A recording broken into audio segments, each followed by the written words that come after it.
Quando a gente pensa em Conferência do Clima, logo vem na cabeça o quê? Negociações super complexas, metas de missões, né? Pois é, só que a COP30, que vai acontecer aqui no Brasil, promete ser algo bem diferente. Ela está se desenhando para ser um palco de ideias que podem literalmente mudar a nossa relação com o planeta. Vamos mergulhar nisso para entender como? Olha, para começar, vamos jogar uma pergunta no ar. E se a floresta amazônica, ela mesma, pudesse entrar na justiça e processar uma empresa por desmatamento, por exemplo? Parece coisa de filme, né? De ficção científica. Mas acredite, essa é uma das ideias mais revolucionárias que estão ganhando corpo na discussão em torno da COP30. Bom, primeiro vamos situar a coisa toda. Onde vai ser? Em novembro de 2025, a 30ª Conferência Climática da ONU, a COP30, vai acontecer lá no Pará. Isso mesmo, bem no coração da Amazônia brasileira. E olha, a escolha desse lugar não foi à toa, é super simbólica. Porque, vamos combinar, não existe lugar no mundo onde aquela tensão, sabe, entre desenvolver e preservar seja tão palpável, tão na cara. E essa tensão, ela já está aparecendo, viu? Por um lado, a COP30 é uma chance de ouro, histórica mesmo, para o Brasil mostrar para o mundo sua força em sustentabilidade. Mas por outro, a gente já vê o problema prático batendo na porta. A especulação imobiliária, os preços de hotelaria indo lá para cima, isso escancara um conflito, né? Entre o idealismo do evento global e o oportunismo econômico ali no dia a dia. Mas o mais interessante disso tudo é que esse problema local, ele é um espelho de uma mudança muito, mas muito maior. Pensa bem, antigamente a gente tinha aquela ideia, até meio ingênua, de que os recursos da natureza eram infinitos, que nunca iam acabar. Hoje a realidade de um planeta cada vez mais quente obriga a gente a largar essa ideia para trás. E é exatamente essa virada de chave, essa mudança de mentalidade, que está no centro do que a COP30 quer discutir. Ok, vamos seguir em frente. Como é que o Brasil se encaixa nessa história toda? Bom, o país está longe de ser novato nesse tipo de discussão. Muito pelo contrário, existe toda uma trajetória que faz total sentido o Brasil ser o anfitrião de um evento desse tamanho. O histórico brasileiro é bem forte, na verdade. A gente teve a Eco 92, lá em 1992, um marco. Depois a Rio+20, em 2012, e agora a COP30, em 2025. Ou seja, o país foi se firmando como um palco central para essas grandes conversas sobre meio ambiente. E claro, esse histórico todo dá um peso, uma responsabilidade a mais para o que vai ser discutido agora. Beleza, mas e aí, quais são as grandes ideias que podem sair dessa conferência? A primeira delas é uma verdadeira virada de chave na economia. A proposta é a seguinte: em vez de a gente olhar para a conservação do meio ambiente como um custo, um peso, e se a gente começasse a ver isso como uma fonte de renda, uma atividade econômica mesmo? Aí entra um conceito fundamental: o pagamento por serviços ambientais, ou PSA.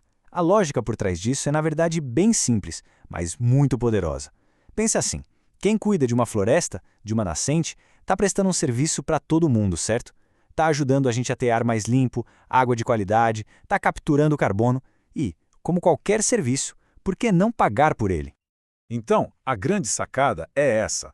O processo todo tira a proteção ambiental daquele campo abstrato, do dever, e a transforma numa atividade econômica concreta, real. A ação de conservar gera um resultado que a gente pode medir e esse resultado gera uma recompensa em dinheiro.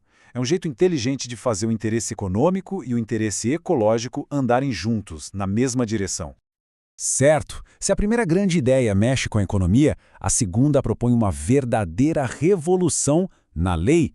Lembra daquela pergunta que a gente fez lá no comecinho sobre a floresta amazônica processar uma empresa? Pois é exatamente aqui que essa ideia maluca ou genial se encaixa. Essa citação do Fábio Oliveira Santos vai direto ao ponto. A proposta é radical. Não tem outra palavra. É colocar a natureza no mesmo patamar que pessoas, em termos de direitos. Dar personalidade jurídica para um ecossistema inteiro, isso muda completamente as regras do jogo. Tá, mas o que isso quer dizer na prática? Quer dizer que um rio, uma floresta, um ecossistema inteiro poderia ter advogados, representantes legais para defendê-lo num tribunal. Isso já não é mais só teoria, viu? Países como Equador e Bolívia já colocaram os direitos da natureza nas suas constituições.